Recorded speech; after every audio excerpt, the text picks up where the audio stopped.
안녕하세요, 연목구름입니다. SUV를 좋아하시는 분들이라면 누구나 한 번쯤 거친 오프로드를 질주하는 그런 모습을 상상해 보셨죠? 흔한 도시명 SUV가 아닌 마초적인 야성미가 넘치는 그레나디어가 국내 출시를 확정했습니다. 그레나디어는 특별한 차량이죠. 이네오스를 이끄는 짐 라클리프 회장이 오늘 소개할 디펜더 1세대를 정말 너무나 좋아했던 디펜더 골스펜이죠. 엄청난 재력을 보유한 짐 라클리프 회장은 글로벌 탑 50 안에 들 정도로 엄청난 재력을 자랑하죠. 이분이 운영하는 이니어스 오토모티브가 만든 차량이 바로 디펜더를 닮은 그레나디오입니다. 최근 첼시 구단을 37조에 구입하겠다고 발표해서 또 한 번 이슈가 되었어요. 그의 재력을 알 수 있는 부분입니다. 그런데 왜 도대체 화학기업이 디펜더를 닮은 그레나디오를 만들게 된 것일까요? 디펜더 골스펜인 짐 라클리프 회장은 디펜더가 단종이 되고 랜드로버에 디펜더를 재생산해주세요, 이렇게 여러 번 요청했다고 해요. 만약 랜드로버가 만들어주었다면 이런 일은 발생되지 않았을 것 같은데 디펜더는 결국 단종이 되었죠. 그러다가 다시 만들어진 것인데 이 사이에 디펜더의 정신을 계승한 차량으로 짐 라클리프 회장은 그레나디오를 만들었습니다. 또한 이 과정에서 랜드로버의 디펜더의 설계를 요구했지만 당연히 이건 들어줄 리가 없었겠죠. 결국 두 회사는 치열한 소송전 끝에 법원은 짐 라클리프 회장의 손을 들어주었고요. 그레나디어가 세상에 빛을 보게 된 것이죠. 결국 두 차량은 23년도 올해죠. 진짜 디펜더와 1세대 디펜더의 정신을 계승한 그레나디어는 글로벌에서 격돌을 준비하고 있습니다. 이런 일이 벌어질 것이라고 아마 초기에 랜드로버도 상상하기는 힘들었을 것 같은데 고집 있는 회장님이 결국 일을 벌였네요. 어쩌면 이런 점에서 전기차 아이콘을 만든 장난기가 가득한 테슬라 머스크가 있다면 영국에는 짐 라클리프가 있다고 해야겠죠. 그런데 차량을 만들어 본 경험이 없었던 짐 라클리프 회장은 어떻게 차량을 만들 수 있었을까요? 차량에서 가장 중요한 심장에 해당되는 파워트레인은 놀랍게도 프리미엄급 차량에 탑재되는 직렬 6기통 엔진에 스텝트로닉 8단 변속기가 적용되어 있습니다. 이 파워트레인은 여러분도 잘 알고 좋아하시는 BMW, 포르쉐, 지프 등의 차량에서 볼 수 있는 파워트레인이죠. BMW와 콜라보를 통해서 안정적으로 파워트레인을 공급받게 되었습니다. 엔진 알겠는데 그럼 차량 생산은 어떻게 할까요? 벤츠 지바겐을 생산하는 마그나 슈타이어가 담당하는데요. 마그나는 사륜 기술을 인정받는 기업이죠. 그레나디어의 탄생 배경에는 탄탄한 기술력을 바탕으로 제작이 된 것을 알 수 있네요. 여기에 깐깐한 독일 화학기업이 막강한 자금력을 대고 있기 때문에 처녀작이지만 기대 이상의 높은 완성도를 예상해 볼 수 있겠네요. 그럼 디자인부터 볼게요.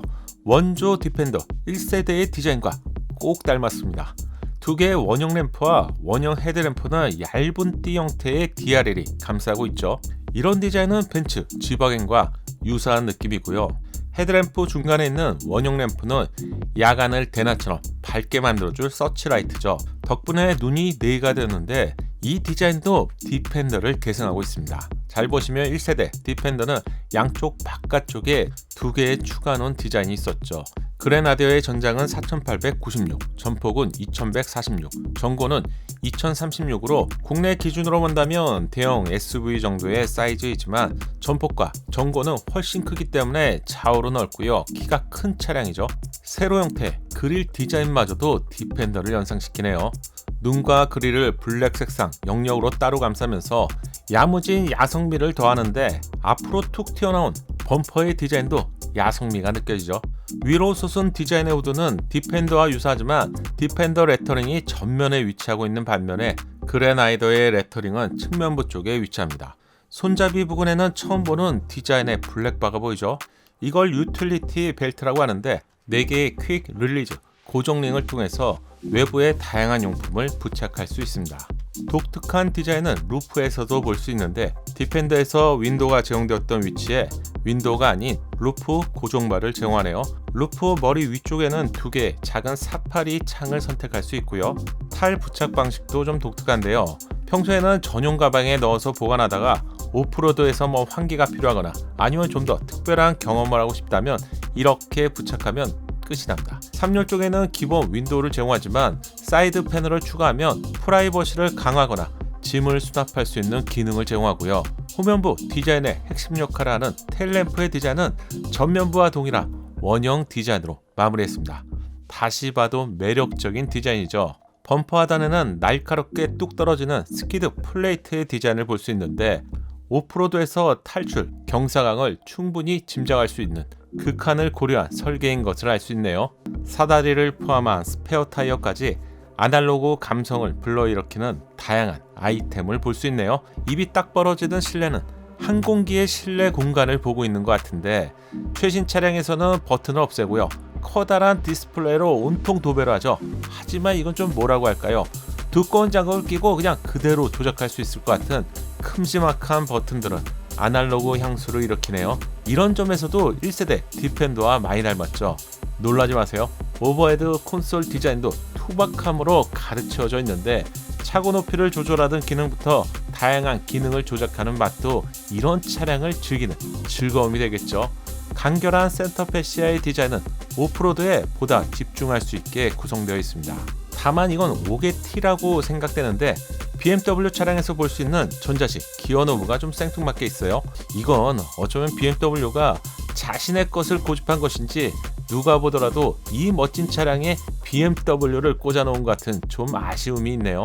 얼마 만에 보는 것인지 기계식 사륜 구동 기어도 볼 수 있습니다. 가죽이 기어 아래 부분을 감싸고 있죠.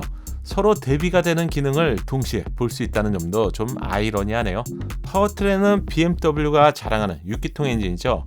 B57과 B58 엔진이 제공되는데 ZF 8단 변속기와 조합이 되면서 실키6라고 불릴 정도로 비단결처럼 부드러운 회전 질감에 반하게 될 것 같고요. 저 역시 가장 좋아하는 엔진과 변속기 조합이라서 그레나디어의 주행 성능은 의심하지 않아도 될 것 같네요. 시작 가격이 55,000유로면 국내 기준으로는 약 7,470만원 정도가 되는데 개별 옵션 등을 포함해야 되고요. 국내 소비자는 풍부한 옵션을 선호하기 때문에 아마 국내 출시가 되고 수수료와 마진 등을 더한다면 국내 출시 가격은 아마 1억 한 초중반 정도로 예상해 볼 수 있겠네요. 추가로 현대차 그룹과 수소 전기차 출시를 위한 협업 소식도 볼 수 있는데 추후에 그레나디어의 수소차도 출시를 예상해 볼 수 있습니다.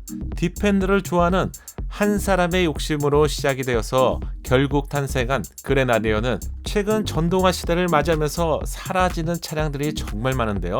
그레나디어와 같은 차량을 국내에서 만나볼 수 있다는 점에서 기대감이 높아지네요. 구독과 알림 설정을 통해서 다음 소식도 놓치지 마세요. 감사합니다.